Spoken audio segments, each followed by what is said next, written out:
All right, guys, so we got to talk about a story that, in my opinion, should be a top news story, okay? And the reason why I'm saying that is because if the roles were reversed here, I think that this story would be a top news story. In fact, there would be a national search effort for the perpetrators of this heinous crime that we're going to talk about here, because this story involves a group of teenagers, a group of young scholars who happen to be black, attacking a teenager who happens to be white, or he appears to be white. Okay, I can't say for certain that he is white.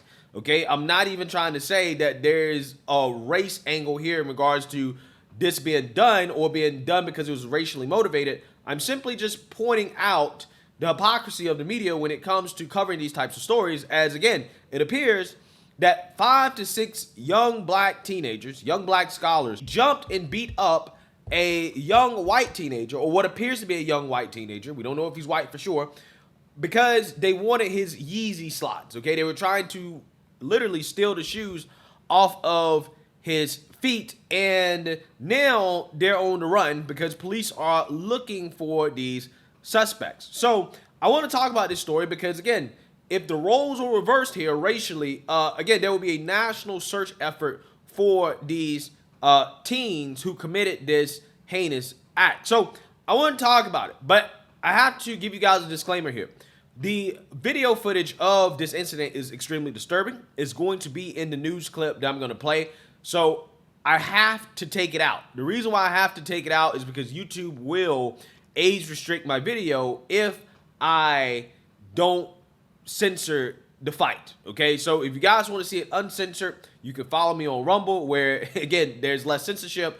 You guys can see that version, the uncensored version of the video there.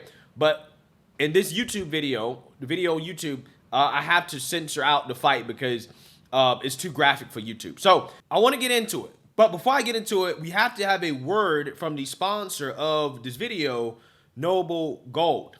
Just as King Charles III of Britain has a crown with the timeless wealth of gold, you can enrich your future with the enduring value of a gold IRA. Like those precious crowns, a gold IRA doesn't tarnish over time. It shines brighter in economic turmoil. It's a hedge against inflation and stability in volatile markets. This month, the first gold quarter-ounce gold bullion coin ever issued with King Charles III's image can be yours with your own qualifying gold IRA or 401k rollover of at least $50,000 or more. Call Noble Gold Investments today at 877-646-5347 to get started, or go to noblegoldinvestments.com. That's noblegoldinvestments.com. And just remember, there's a risk with every investment and there's no guarantee of any kind. Began with the search for 5 people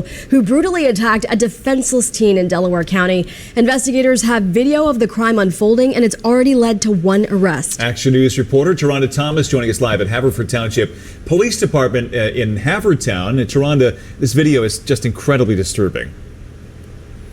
It is so disturbing, Brian. And, you know, Haverford Township Police are looking for 5 more suspects responsible for this brutal attack.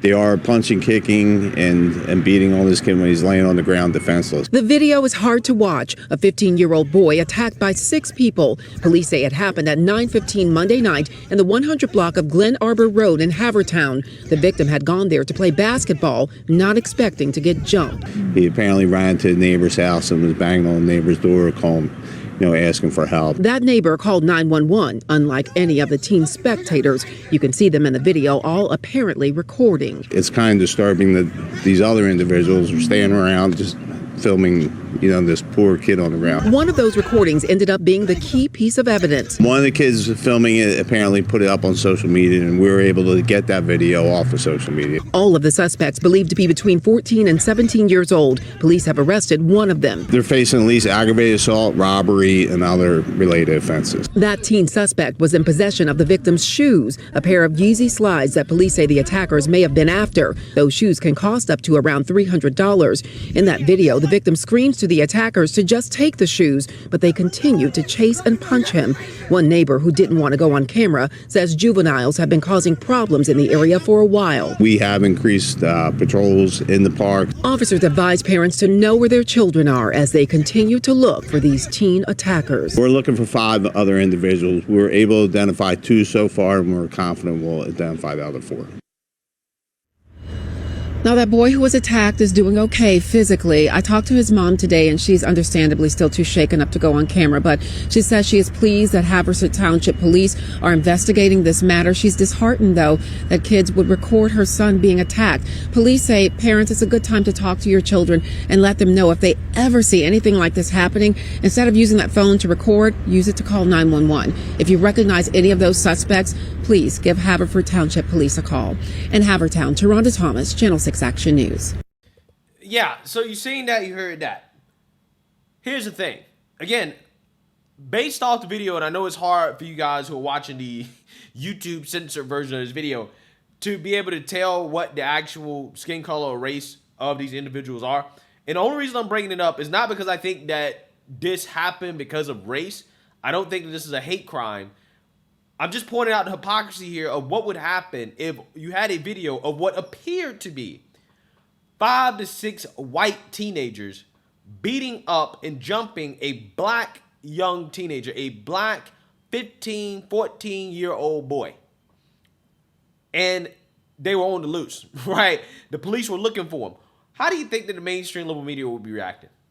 There would be a national search effort. There would be a cry-on on CNN talking about this story and how everybody needs to be on the lookout for these 5 to 6 little white supremacists in training, right, that are on the loose. Okay, this is exactly what they would be saying. But because it's what appears to be 5 black scholars attacking what appears to be a young white teenager. Again, we don't know if he's actually white. Maybe he could be extremely light-skinned.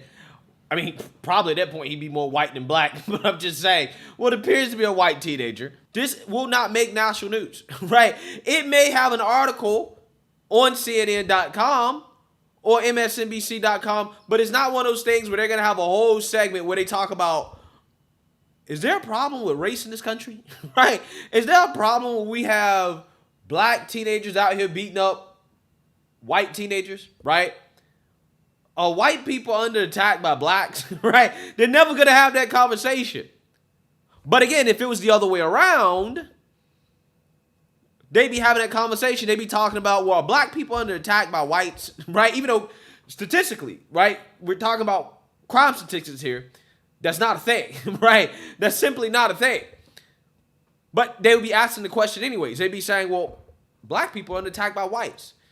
They can't even go to the playground with some Yeezys on without getting jumped by a little white supremacist, right? That's exactly what they'd be saying. But again, this story is going to slide under the radar.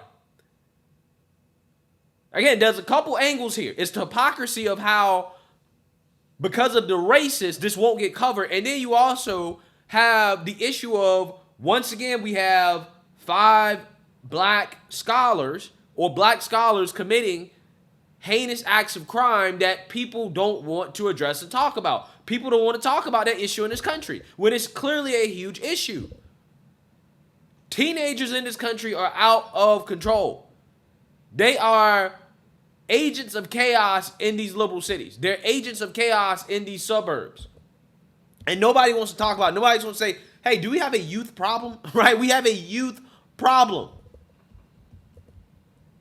And we need to address the fact that our youth seems to be engaging in criminal activity and debauchery more so than ever. Is that not something that people are concerned about? The fact that this is commonplace. It is now commonplace to see young youth, right? Young scholars beating up teenagers. Not just beating up other teenagers, but beating up elderly people, okay? They're attacking everybody. Everybody's getting attacked. And it's happening in these liberal cities around the country. I've done multiple stories about it happening in Boston, happening in Philadelphia, happening in Chicago. It's happening. But again, we're not supposed to demonize them, okay? Because these are engineers, right? These are future engineers. These are future astronauts, doctors, okay? That's what they tell us. That's what they want us to believe, when clearly the behavior shows that we have an issue. We have an issue that's not getting resolved because this is happening too much. So again, clearly, again, if the races were reversed, this would be a much bigger story, right? It would be national news. They'd be having a conversation about racism. Again, are parents raising their kids to be white supremacists, right? To beat up little black children, okay? They be talking about how precious and innocent the black child is, right? That got beat up. That's what they would be saying. But because it's this right here, again, this child won't get any sympathy, right? He won't get any sympathy whatsoever. And he probably hangs out with those kids, right? He probably hangs out with them. We haven't even talked about the kids that basically just sat there and recorded it and didn't call 911, didn't think to call the police and say, hey, these kids out here jumping this guy, right, over some shoes, trying to steal his shoes. Maybe we should call the police. Again, it really tells you about the times that we're living in, where people sit around and record heinous acts of violence being done against people, rather than to call the police or try to help, right? Again, it's shameful. It really is. So, again, I hope that these young scholars are found and brought to justice, and this type of behavior needs to be corrected, because this type of behavior basically is a sign that they're going to engage in this type of behavior or worse in the future. Okay, so this should be corrected as soon as possible. They should not give these kids a slap on the wrist. They should be punished to the full extent of the law for doing this, because this type of behavior is unacceptable. Let me know what you guys think. Make sure you like, comment, and subscribe. Most importantly, share a Black conservative perspective. Peace.